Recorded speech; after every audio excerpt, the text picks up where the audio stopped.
नमस्कार दोस्तों, मैं हूँ विन्या और एक बार फिर से वेलकम है आपका आपके ही चैनल पर। आज मैं आपके साथ शेयर करने वाली हूँ गर्मियों में गुलाब के लिए कुछ खास टिप्स जो बहुत ही ज़्यादा इम्पॉर्टेंट हैं। अगर आप इनको ध्यान में रखते हैं तो यकीन मानिए आप गर्मियों में भी गुलाब से ढेर सारे फूल पा सकते हैं। तो इससे पहले मैंने वीडियो बनाया था, ये देखिए गुलाब पर ही रिसेंटली बनाया है और इस पर मैंने पूरा फर्टिलाइज़र वगैरह बताया है, उसे आप ज़रूर देखें जिससे आपको और भी ज़्यादा जानकारी इस पर मिलेगी। तो सबसे पहले मैं आपको ये दिखाना चाहती हूँ, मैंने उस दिन ग्राफ्टेड रोज़ की कटिंग दिखाई थी तो किसी ने मुझे कमेंट करा कि इसमें लग तो जाती है कटिंग लेकिन फ्लावर्स देसी आते हैं। तो आप खुद देख लीजिए कि बिल्कुल वैसे ही फ्लावर्स हैं जैसे ग्राफ्टेड रोज़ में आते हैं और फ्लावर का साइज भी आप देख सकते हैं कि कितना बड़ा है, ये देखिए।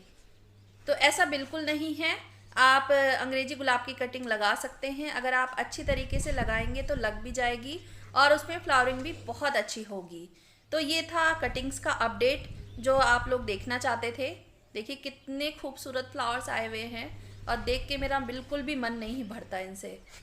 और इसके अलावा ये देखिए कश्मीरी रोज़ पूरा फूलों से भर गया है, पत्तियां दिखनी बंद हो गई हैं और भी इसमें खिलने वाले हैं। और ये दूसरे फ्लावर्स हैं मेरे, उनका अपडेट ये देखिए इधर क्लाइंबिंग रोज़ है, पूरा फूलों से भरा हुआ है। देखिए फ्लावर्स आना बिल्कुल भी बंद नहीं हो रहे हैं। तो चलिए जान लेते हैं वो कौन कौन सी टिप्स है जिन्हें हमें फॉलो करना है। फर्टिलाइज़र तो मैंने पहले ही ऑलरेडी आपको पहले वीडियो में बता दिया है, अब छोटी छोटी बातों को जान लेते हैं। तो सबसे पहली चीज़ जो आपको ध्यान में रखनी है वो है प्लांट की डेड हेडिंग, और आप इसे सॉफ्ट प्रूनिंग भी कह सकते हैं। ये बहुत ही ज़्यादा ज़रूरी है। वैसे तो हार्ड प्रूनिंग अक्टूबर नवंबर में होती है, लेकिन डेड हेडिंग आप हमेशा ही करते रहें। जैसे ही आपके फ्लावर सूख जाते हैं आप उसे थोड़ा नीचे से कट कर दीजिए, जिससे उसमें दोबारा नई नई ब्रांच निकलेंगी। जितनी ज़्यादा ब्रांच होंगी उतने ही ज़्यादा फ्लावर आएंगे। तो ये आप इसकी बिल्कुल ना करें। और फूल आना एक स्वाभाविक प्रक्रिया है, फूल आते ही आते हैं अगर आप इसे करें ना करें, लेकिन कितने, सिर्फ एक या दो। अगर आप इन चीज़ों को फॉलो करते हैं तो आपका प्लांट पूरा फूलों से भर जाता है। तो बिल्कुल भी इस चीज़ को स्किप ना करें। जैसे ही फ्लावर सूख जाएं उन्हें हटा दें, और ज़्यादा अच्छा होगा जब सूखने लगे तभी हटा दें, क्योंकि प्लांट की जो एनर्जी है वो सेव रहती है। और नहीं तो ये पूरी एनर्जी इसमें ही लगा देता है, तो प्लांट को लगता है मेरा काम ख़त्म और अब ज़रूरत नहीं है फ्लावर प्रोड्यूस करने की। तो ये सबसे अमेजिंग ट्रिक है गुलाब से हमेशा फूल लेने के लिए, चाहे वो सर्दी हो चाहे वो गर्मी हो। तो आप इस टिप्स को फॉलो ज़रूर करें। और जो दूसरी बात आपको ध्यान में रखनी है वो है, वो देखिए इस तरीके की पत्तियां आपके प्लांट पर जमा हो जाती हैं। अगर हम इन्हें हटाते नहीं हैं तो आपके प्लांट पर काई जैसी जम जाती है, ये बिल्कुल सड़ जाती हैं। तो जो भी हम खाद वगैरह डालते हैं तो उसका असर नीचे तक नहीं जाता है और प्लांट पे फंगस और लग जाता है। तो अपने प्लांट को बिल्कुल क्लीन रखें इस तरीके से। तो ये बहुत ही ज़्यादा ज़रूरी है, इससे आपके प्लांट पर फंगस नहीं लगेगा और आपका प्लांट भी हेल्दी रहेगा। और जो तीसरी बात हमें ध्यान में रखनी है वो आपको अपने प्लांट पर हर 15 दिन में गुड़ाई जरूर करनी है। और किसी ने मुझसे कहा था कि गुड़ाई करने से प्लांट कमज़ोर हो जाते, ऐसा बिल्कुल नहीं है। जो मेन रूट्स है उससे थोड़ा बगल से आप करें जिससे रूट्स डिस्टर्ब ना हो, और ऐसा करने से जो प्लांट का एरेशन है वो अच्छे से बना रहता है। और गुड़ाई करने से जो खाद हम डालते हैं वो नीचे तक एब्जॉर्ब कर लेता है प्लांट। तो इसके बहुत सारे फायदे होते हैं। तो ये आप हर 15 दिन में आप ज़रूर करें। गुड़ाई करने के एक दिन बाद आप इसमें खाद डालें तो बहुत अच्छा रहेगा। इसके बाद आप उसमें वाटरिंग कर दें। तो ये आपको ज़रूर फॉलो करना है।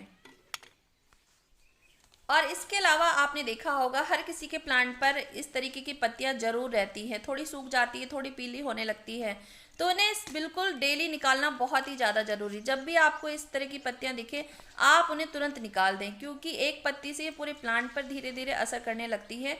अगर आप इसको इग्नोर कर देते हैं तो समय समय पर निकालते रहेंगे तो आपका प्लांट बिल्कुल हेल्दी रहेगा। तो ये करना बहुत ही ज़्यादा ज़रूरी है। छोटी छोटी बातें हैं लेकिन ध्यान में रखना है इसे। और गुलाब के प्लांट पर एक और समस्या आती है, ज़्यादातर अंग्रेजी गुलाब जो ग्राफ्टेड होते हैं, तो ये देखिए ग्राफ्ट एरिया के नीचे से ये प्लांट निकलने लगते हैं, स्टेम निकलने लगती है। ये 7 पत्तियों वाली स्टेम होती है, इसे सकर कहते हैं। अगर आप इसे नहीं निकालते हैं तो आपका प्लांट धीरे धीरे धीरे धीरे सूखने लग जाता है, क्योंकि ये पूरी एनर्जी ले लेता है, बहुत जल्दी ग्रो होती है। तो इसको निकालना बहुत ही ज़्यादा ज़रूरी है। जैसे ही ये निकले उसे इस तरीके से हटाते रहे, धीरे धीरे ये निकलना ही बंद हो जाएगी। तो मैंने पानी दिया है तो थोड़ा आपको अजीब सा लग रहा होगा। तो इस तरीके की पत्तियाँ आप ज़रूर निकाल दें, ये देखिए। और जब आप प्लांट लेकर आते हैं, न्यू प्लांट में सबसे ज़्यादा ये प्रॉब्लम आती है, तो इसे हटा दें अगर आप अच्छे फूल चाहते हैं तो। इसके अलावा आपको एक और चीज़ ध्यान में रखनी है अगर आप अच्छे फ्लावर्स चाहते हैं तो। अक्सर हम इसी तरीके की शावरिंग कैन से पानी नहीं देते हैं, कई बार हम पाइप से भी देते हैं। और जब हम पाइप से पानी देते हैं तो क्या करते हैं, हम एक ही जगह पाइप लगा कर रखते हैं और इससे वहाँ की मिट्टी हटने लगती है और रूट्स बाहर आने लगती हैं। तो उससे क्या होता है, पूरी तरीके से रूट्स धीरे धीरे बाहर आ जाती है, हम उस पर ध्यान नहीं देते हैं। तो रूट्स बाहर आने के कारण आपका प्लांट धीरे धीरे खराब होने लगता है। तो जो आपकी रूट्स है प्लांट की, वो मिट्टी में दबी हुई होनी चाहिए, तभी आपका प्लांट हेल्दी रहता है। तो पानी आप इस तरीके से दें कि मिट्टी ना हटे, घुमा घुमा कर पानी दीजिए। और एक और बात का आप ध्यान रखें, गर्मियों में पानी प्लांट के लिए बहुत ही ज़्यादा ज़रूरी है, खासकर गर्मियों में। तो इसलिए डेली पानी दें, एक टाइम शावरिंग करें, एक टाइम आप अच्छे से पानी दें, क्योंकि गुलाब को हल्की मॉइस्ट मिट्टी पसंद है। और मैं दोपहर में इसमें शावरिंग करती हूँ, पानी नहीं देती हूँ, हल्का सा छिड़काव करके जाती हूँ, जिससे इसमें नमी बनी रहे, इनकी पत्तियों में मॉइस्चर मेंटेन रहे। तो आपका प्लांट भी बिल्कुल हेल्दी रहता है। देखिए इस तरीके से ग्रीन रहता है। और शाम को मैं पानी देती हूँ तो उसकी पानी कमी पूरी हो जाती है। तो प्लांट की जो मेरी पत्तियाँ हैं वो सूख नहीं पाती हैं। तो आप इस तरीके से कर सकते हैं। आपको दिन में केवल शावरिंग करनी है 12 बजे के लगभग, और इवनिंग में आपको अच्छी तरीके से पानी देना है सूरज ढलने के बाद। तो इसी ट्रिक से मेरे प्लांट पर देखिए कितने अच्छे फूल आते हैं और प्लांट बिल्कुल हेल्दी है। और इसके अलावा आपको एक और चीज़ का ध्यान रखना है, क्योंकि गर्मियों में टेम्परेचर बहुत ही ज़्यादा हाई होता है। तो प्लांट में नमी बनाए रखने के लिए आपको इसमें मल्चिंग करना बहुत ही ज़्यादा ज़रूरी है। तो आप नारियल के छिलकों से इनकी मल्चिंग कर सकते हैं, और अगर वो नहीं है तो कोकोपीट की आप एक लेयर लगा दीजिए, उससे भी आपके प्लांट की जो मिट्टी में नमी बनी रहेगी, और नमी बनी रहेगी तो आपका प्लांट भी हेल्दी रहेगा। तो ये बहुत ही ज़्यादा ज़रूरी है।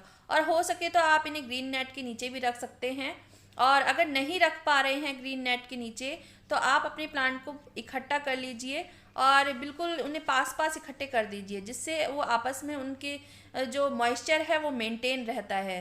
तो ये आप कर सकते हैं। और गुलाब से अच्छे फूल लेने के लिए इसे फर्टिलाइज करना बहुत ही ज़्यादा ज़रूरी है, लेकिन गर्मियों में आप केवल इसमें ऑर्गेनिक फर्टिलाइज़र का ही यूज करें। अप्रैल तक आप केमिकल फर्टिलाइज़र का यूज कर सकते हैं, लेकिन इसके बाद टेम्परेचर बहुत ही ज़्यादा हाई होने लगता है, तो केमिकल फर्टिलाइज़र को आप अवॉइड करें और केवल ऑर्गेनिक ही दीजिए। जैसे वर्मी कंपोस्ट हो गया, बोन मील, और घर से बनी हुई खाद, ये चाय पत्ती वगैरह आप दे सकते हैं। इससे पहले की वीडियो में मैंने सारी चीज़ें बताई हुई हैं, उसे ज़रूर देखें आप। और इसके अलावा गुलाब में फंगस की समस्या बहुत आती है, क्योंकि हम इसमें गर्मियों में डेली पानी डालते हैं, उससे भी कभी कभी फंगस लगने लग जाता है। तो उससे बचने के लिए आपको इसे महीने में एक बार फंजीसाइड का स्प्रे ज़रूर करें। आप बेवेस्टीन या साफ कोई सा भी ले सकते हैं, क्योंकि ये इंसेक्टिसाइड और फंजीसाइड दोनों का काम करते हैं। क्योंकि गुलाब में कीड़े भी बहुत लगते हैं, एफिड्स, माहू जिसे कहते हैं, काले रंग के छोटे छोटे कीड़े होते हैं जो कलियों को खिलने नहीं देते, तो उसे भी वो मार देता है। तो आप उसका यूज कर सकते हैं। उसको आप 1 लीटर पानी में आधा चम्मच से भी कम मिलाकर इवनिंग में इसका स्प्रे करें। तो फ्रेंड्स, ये थी कुछ खास और इम्पॉर्टेंट जानकारी। इन्हें अगर आप फॉलो करते हैं तो यकीन मानिए आपके प्लांट पर गर्मियों में भी ढेर सारे फूल ज़रूर आएंगे। और मैं इनका अपडेट आपको पूरी गर्मी भर देते रहूँगी, तो आप मेरे चैनल से जुड़े रहें।